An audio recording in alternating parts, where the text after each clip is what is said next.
Item ಯಾವುದೇ ಇರಲಿ try ಮಾಡಿ ಆಚಿ ಚಿಕನ್ ಮಸಾಲಾ.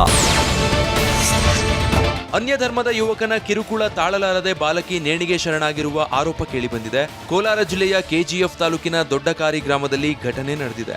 ಜೀವಿತಾ ಎಂಬ ಬಾಲಕಿ ಸೂಸೈಡ್ ಮಾಡಿಕೊಂಡಿದ್ದಾಳೆ. ಶಫಿ ಎಂಬಾತ ಪ್ರೀತಿಸುವಂತೆ ಜೀವಿತಾಗೆ ಕಿರುಕುಳ ನೀಡುತ್ತಿದ್ದ.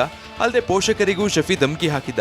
ಇದರಿಂದ ಮಾನಸಿಕವಾಗಿ ಆತಂಕಕ್ಕೀಡಾಗಿದ್ದ ಜೀವಿತಾ ನೇಣಿಗೆ ಶರಣಾಗಿದ್ದಾಳೆ ಅಂತ ಆರೋಪಿಸಲಾಗಿದೆ. ಇನ್ನು ಘಟನೆ ಸಂಬಂಧ ಬೇತಮಂಗಲ ಠಾಣೆ ಎದುರು ಹಿಂದೂ ಮುಖಂಡರು ಜಮಾಯಿಸಿದ್ರು. ಉತ್ತರ ಕನ್ನಡದ ಭಟ್ಕಳದಲ್ಲಿ ಹಿಂದೂ ಯುವತಿಯನ್ನ ಮುಸ್ಲಿಂ ಯುವಕ ಕರೆದೊಯ್ತಾ ಇದ್ದಿದ್ದನ್ನ ಪ್ರಶ್ನಿಸಿದ್ದಕ್ಕಾಗಿ ಹಿಂದೂ ಮುಖಂಡರ ವಿರುದ್ಧವೇ ಪ್ರಕರಣ ದಾಖಲಾಗಿರೋದು ವಿವಾದಕ್ಕೆ ಕಾರಣ ಆಗಿದೆ. ಭಟ್ಕಳದಿಂದ ಸಾಗರದ ಕಾಡಿನ ಕಡೆಗೆ ಕಾರಲ್ಲಿ ತೆರಳ್ತಾ ಇದ್ದವರನ್ನ ಹಿಂದೂ ಮುಖಂಡರು ಅಡ್ಡಗಟ್ಟಿದ್ರು. ಸರಿಯಾದ ಉತ್ತರ ಸಿಗದ ಕಾರಣ ಪೊಲೀಸರಿಗೆ ಒಪ್ಪಿಸಿದ್ರು. ಆದ್ರೆ ಪೊಲೀಸರು ಹಿಂದೂ ಮುಖಂಡರ ವಿರುದ್ಧವೇ ಕೇಸ್ ದಾಖಲಿಸಿದ್ರು. ಇದರಿಂದ ಕೆರಳಿದ ನೂರಾರು ಹಿಂದೂ ಕಾರ್ಯಕರ್ತರು ಭಟ್ಕಳ ಶಹರ ಠಾಣೆ ಮುಂದೆ ಜಮಾಯಿಸಿ ಆಕ್ರೋಶ ವ್ಯಕ್ತಪಡಿಸಿದ್ರು.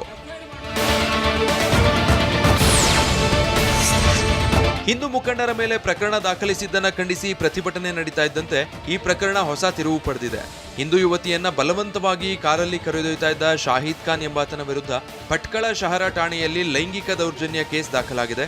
ಸಹನಾ ಜೋಗಿ ಎಂಬಾಕೆ ನೀಡಿದ ದೂರಿನ ಮೇರೆಗೆ ಈ ಕ್ರಮ ಕೈಗೊಳ್ಳಲಾಗಿದೆ. ಇಷ್ಟವಿಲ್ಲದಿದ್ರೂ ಬಲವಂತವಾಗಿ ಕಾರಲ್ಲಿ ಕೂರಿಸಿಕೊಂಡು ಸಾಗರದ ಕಡೆ ಕರೆದೊಯ್ತಾ ಇದ್ದ ಎಂದು ಯುವತಿ ದೂರಿನಲ್ಲಿ ಆರೋಪ ಮಾಡಿದ್ದಾಳೆ. ಪಾರ್ಕ್ನಲ್ಲಿ ವಾಕಿಂಗ್ ಮಾಡ್ತಾ ಇದ್ದ ಮಹಿಳೆಯ ಚಿನ್ನದ ಸರ ಕದ್ದು ಕದಿಮರು ಎಸ್ಕೇಪ್ ಆಗಿದ್ದಾರೆ. ಅಮೃತಹಳ್ಳಿ ಪೊಲೀಸ್ ಠಾಣಾ ವ್ಯಾಪ್ತಿಯ ರಾಚೇನಹಳ್ಳಿ ಪಾರ್ಕ್ನಲ್ಲಿ ಘಟನೆ ನಡೆದಿದೆ. ಬೈಕ್ನಲ್ಲಿ ಬಂದಿದ್ದ ಇಬ್ಬರು ಕದಿಮರು ಪ್ರೇಮ ಅನ್ನೋರ ಸುಮಾರು 50 ಗ್ರಾಂ ತೂಕದ ಚಿನ್ನದ ಸರವನ್ನ ಕದ್ದು ಪರಾರಿಯಾಗಿದ್ದಾರೆ. ಅಮೃತಹಳ್ಳಿ ಪೊಲೀಸರು ಕದಿಮರ ಬೆನ್ನು ಬಿದ್ದಿದ್ದಾರೆ. ಖಾಸಗಿ ಚಿತ್ರ ಅಥವಾ ವಿಡಿಯೋಗಳನ್ನು ಅನುಮತಿ ಇಲ್ಲದೆ ಹಂಚಿಕೊಂಡ್ರೆ ಎಫ್ಐಆರ್ ದಾಖಲಿಸಬೇಕೆಂದು ರಾಜ್ಯ ಪೊಲೀಸ್ ಮಹಾನಿರ್ದೇಶಕ ಡಾಕ್ಟರ್ ಎಂಎ ಸಲೀಂ ಕಟ್ಟುನಿಟ್ಟಿನ ಆದೇಶ ಹೊರಡಿಸಿದ್ದಾರೆ. ಚಿತ್ರೀಕರಣಕ್ಕೆ ಸಂತ್ರಸ್ತರು ಮೊದಲೇ ಒಪ್ಪಿದ್ರು ಎಂಬ ಕಾರಣ ನೀಡಿ ಪೊಲೀಸರು ದೂರು ಸ್ವೀಕರಿಸಲು ನಿರಾಕರಿಸುವಂತಿಲ್ಲ. ದೂರು ಸ್ವೀಕರಿಸಲು ವಿಳಂಬ ಮಾಡಿದರೆ ಸಿಬ್ಬಂದಿ ವಿರುದ್ಧ ಶಿಸ್ತು ಕ್ರಮ ಕೈಗೊಳ್ಳಲಾಗುವುದು ಅಂತ ಎಚ್ಚರಿಸಲಾಗಿದೆ.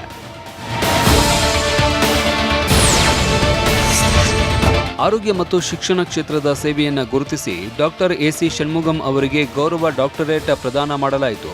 ರಾಜೀವ್ ಗಾಂಧಿ ಆರೋಗ್ಯ ವಿಜ್ಞಾನಗಳ ವಿವಿಯಲ್ಲಿ ನಡೆದ ಸಮಾರಂಭದಲ್ಲಿ ಸಿಎಂ ಡಿಕೆ ಶಿವಕುಮಾರ್ ಮತ್ತು ರಾಜ್ಯಪಾಲ ಥಾವರ್ ಚಂದ್ ಗೆಹ್ಲೋಟ್ ಗೌರವ ಡಾಕ್ಟರೇಟ್ ಪ್ರಶಸ್ತಿ ಪ್ರದಾನ ಮಾಡಿ ಸನ್ಮಾನಿಸಿದರು.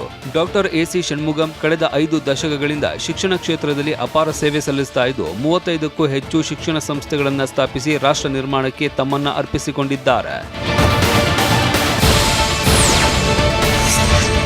ಆರ್ಕಿಡ್ಸ್ ದಿ ಇಂಟರ್ನ್ಯಾಷನಲ್ ಸ್ಕೂಲ್ನಲ್ಲಿ 2026ರ ಅಂತಾರಾಷ್ಟ್ರೀಯ ಯೋಗ ದಿನವನ್ನು ಸಡಗರದಿಂದ ಆಚರಿಸಲಾಯಿತು.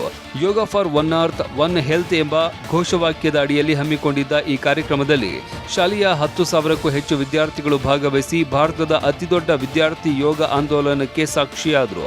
ಸತತ 50 ನಿಮಿಷಗಳ ಕಾಲ ನಡೆದ ಈ ವಿಶೇಷ ಕಾರ್ಯಕ್ರಮದಲ್ಲಿ ಓಂಕಾರ ಪಠಣ, ಸೂರ್ಯ ನಮಸ್ಕಾರ, ವಿವಿಧ ಆಸನಗಳನ್ನು ಪ್ರದರ್ಶಿಸಲಾಯಿತು.